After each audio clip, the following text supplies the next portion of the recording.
ജക്കറി വേൾഡിലേക്ക് എല്ലാവർക്കും സുസ്വാഗതം. കൊച്ചിയിലെ ഭിന്നശേഷിക്കാരനെ ഹണി ട്രാപ്പിൽ പെടുത്തിയിട്ട് ക്രൂരമായി മർദ്ദിച്ച യുവതിയടക്കം ഉള്ള 5 അംഗ സംഘത്തെ പോലീസ് അറസ്റ്റ് ചെയ്തു. കൊച്ചി കടവന്ത്രയിലായിരുന്നു ഈ സംഭവം നടന്നത്. അപ്പോൾ അതിനെ പറ്റിയിട്ടാണ് നമ്മൾ സംസാരിക്കുന്നത്.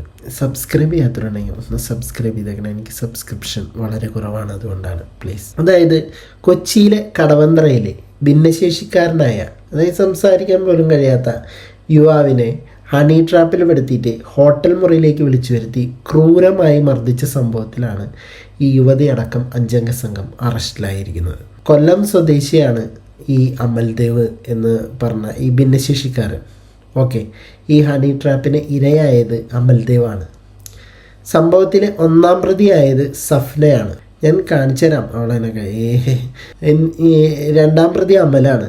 അപ്പം ഇന്നിങ്ങനെ അടങ്ങുന്ന 5 പേരെയാണ് കടവന്ത്ര പോലീസ് അറസ്റ്റ് ചെയ്തത്.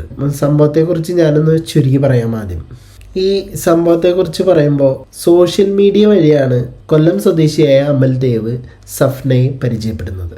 സംസാരിക്കാൻ പ്രയാസമുള്ള അമൽദേവിനോട് സഫ്ന എന്ന പേരിലെ മെസ്സേജുകൾ അയച്ചിരുന്നതാരാ? 2-ാം പ്രതിയായ അമലായിരുന്നു. ഈ മാസം 22-ാം തീയതി ആസൂത്രിതമായി യുവാവിനെ കടവന്ത്രയിലേക്ക് ഒരു ഹോട്ടലിലേക്ക് വിളിച്ചു വരുത്തി. ആദ്യം ഇങ്ങനെ കുറച്ചിങ്ങനെ മെസ്സേജും കാര്യങ്ങളൊക്കെ ചെയ്ത് പിന്നെ തമ്മിൽ കാണാം. അപ്പം അറിയാലോ, ഈ ഒരു ട്രാപ്പ് ഒരുപാട് പേര് ഇങ്ങനെ പെടുന്നുണ്ട്. UK ആണെന്ന് വെച്ച് കഴിഞ്ഞാൽ പെടുത്തുന്നത് അവിടെ പോലീസുകാർ തന്നെ പെടുത്തുന്നുണ്ട്. അങ്ങനെ ഹോട്ടലിൽ എത്താണ് യുവാവ്.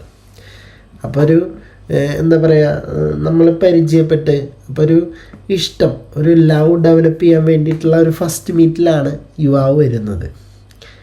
ബട്ട് യുവാവിനെ അവിടെ ഫേസ് ചെയ്യേണ്ടി വന്നത് വേറെ പ്രശ്നമാണ്. ഇതൊരു ട്രാപ്പാണെന്ന് മനസ്സിലായി. അപ്പോൾ യുവാവിനോട് ഈ സഫ്നയും അവിടെ ഉണ്ടല്ലോ, അപ്പോൾ സഫ്നയുമായിട്ട് ലൈംഗിക ബന്ധത്തിൽ ഏർപ്പെടാൻ ഈ ഈ അമലും അതുപോലെ സഫ്നയടക്കമുള്ള 5 പേര് ആവശ്യപ്പെട്ടു. അപ്പോൾ യുവാവ് ഇതിന് തയ്യാറായില്ല. ആദ്യം ഭീഷണിപ്പെടുത്തി, പിന്നെ ക്രൂരമായി, പിന്നെ മർദ്ദിച്ചു തുടങ്ങി, പിന്നെ ക്രൂരമായി മർദ്ദനം അഴിച്ചു വിടുകയായിരുന്നു. അതായത് യുവാവിൻ്റെ മുതുകിലും പുറത്തൊക്കെ ചവിട്ടുകയും ടോർച്ച് ഉപയോഗിച്ച് ക്രൂരമായി അടിക്കുകയും ഒക്കെ ചെയ്തിട്ടുണ്ട്. മർദ്ദനത്തിൽ യുവാവിൻ്റെ വാരിയെല്ലിന് ക്ഷതം വന്നിട്ടുണ്ട്. പിന്നെ ശരീരമാസകലം ഗുരുതരമായ പരിക്കേൽക്കുകയും ചെയ്തിട്ടുണ്ട്. നിലവിലിപ്പോൾ യുവാവ് ആശുപത്രിയിൽ ചികിത്സയിലാണ്. ഈ അമൽ എന്ന് പറഞ്ഞ വ്യക്തിനെ 2 പേരുടെയും പേര് അമൽ എന്നായതുകൊണ്ട് ഭയങ്കര മിസ്സിങ് ആണ്. അതായത് ഇതിൽ പെട്ട ആളുടെ പേര് അമൽദേവ് എന്നും പ്രതിയായിട്ടുള്ള ആളുടെ പേര് അമൽ എന്നുമാണ്. ഓക്കെ, ഈ ലഹരി മരുന്ന് കേസുകൾ ഉൾപ്പെടെ നേരത്തെ പ്രതിയായിട്ടുള്ള ഒരു വ്യക്തിയാണ് ഈ 2-ാം പ്രതിയായിട്ടുള്ള അമൽ. പിന്നെ സഫ്നാനെ പിടിച്ചത് എവിടുന്നാന്ന് വെച്ച് കഴിഞ്ഞാൽ വരാപ്പുഴയിൽ നിന്നാണ് സഫ്നാനെ പിടിച്ചത്. അങ്ങനെ അറസ്റ്റ് ചെയ്ത് പ്രതികളെ കോടതിയിൽ ഹാജരാക്കി റിമാൻഡും ചെയ്തു. അപ്പോൾ ഇതിൻ്റെ അന്വേഷണം ഈ വരും ദിവസങ്ങളിൽ കൂടുതലായിട്ട് വ്യാപിക്കും. നമുക്ക് ആദ്യം ആ സഫ്നേനെയും ഒന്ന് കാണാം. ഓക്കെ, ആ ഒരു ബൈറ്റ് കാണാം നമുക്ക്.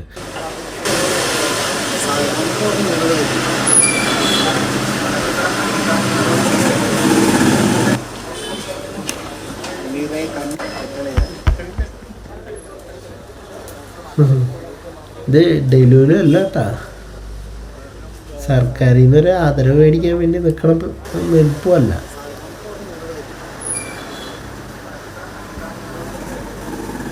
എന്താല്ലേ, ലൈംഗിക ബന്ധത്തിന് വിസമ്മതിച്ച ഭിന്നശേഷിക്കാരനെ ക്രൂരമായിട്ട് മർദ്ദിച്ച യുവതിയും സുഹൃത്തുക്കളാണ് ഈ കാണുന്നതൊക്കെ. നല്ല അസല് ഹണി ട്രാപ്പായിരുന്നു. പക്ഷെ ചെറുതായിട്ടൊന്ന് പാളി, എല്ലാത്തിനും പോലീസ് വിളിക്കും. ഹോട്ടലിലേക്ക് വിളിച്ചു വരുത്തിയിട്ട് സഫ്നയുമായിട്ട് ലൈംഗിക ബന്ധത്തിൽ ഏർപ്പെടാൻ നിർബന്ധിക്കുകയായിരുന്നു ഈ അമൽ എന്ന് പറഞ്ഞ ചെറുപ്പക്കാരന്. ആൾ ഭിന്നശേഷിക്കാരനാണ്. അപ്പോൾ ആളിത് വിസമ്മതിച്ചോട് കൂടിയിട്ടാണ് ക്രൂരമർദ്ദനത്തിന് ഇരയാക്കിയതും പുറത്തും മുതുകിലൊക്കെ അടിച്ചും ചവിട്ടിയും കയ്യിൽ ടോർച്ച് വെച്ചടിക്കുകയും ഒക്കെ ചെയ്തത്.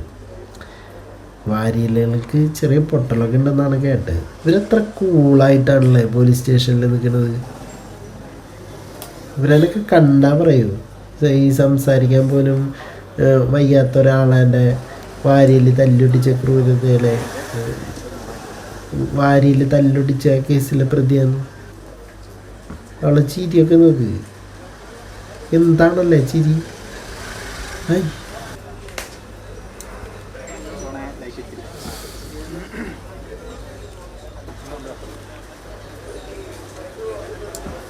ഈ സഫ്നയാണെന്ന് കരുതിയിട്ട് അമൽ ചാറ്റ് ചെയ്തത്, അമൽ ദേവ് ചാറ്റ് ചെയ്തത് ഈ അമലുമായിട്ടാണ്.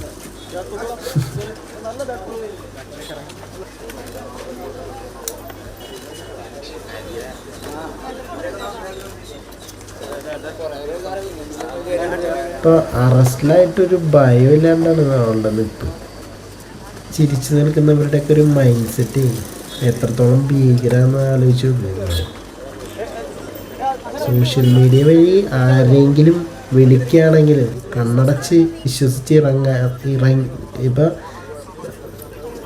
സോഷ്യൽ മീഡിയ വഴി ആരെങ്കിലും വിളിക്കുകയാണെങ്കിലും കണ്ണടച്ച് ഇറങ്ങി പോകണ്ട. പോയി കഴിഞ്ഞ് ഇമ്മാരി പണി കിട്ടും. 16ന്റെ പണിയാണ്. നമ്മുടെ ഒരു നിമിഷത്തെ ജാഗ്രത കുറവാണ് നമ്മളെ ഈ ഇതുപോലെയുള്ള സംഭവങ്ങളിൽ എത്തിക്കുന്നത്. ഇത്തരത്തിലുള്ള ക്രൂരന്മാരുടെ മുന്നിലേക്കായിരിക്കും നമ്മൾ ചെന്ന് ചാടി കൊടുക്കുക. ഇനി ഒരാൾക്ക് ഈ ഗതി വരാൻ പാടില്ല. ക്രൂരത ചെയ്തവർക്ക് അർഹമായ ശിക്ഷ കിട്ടുക വേണം.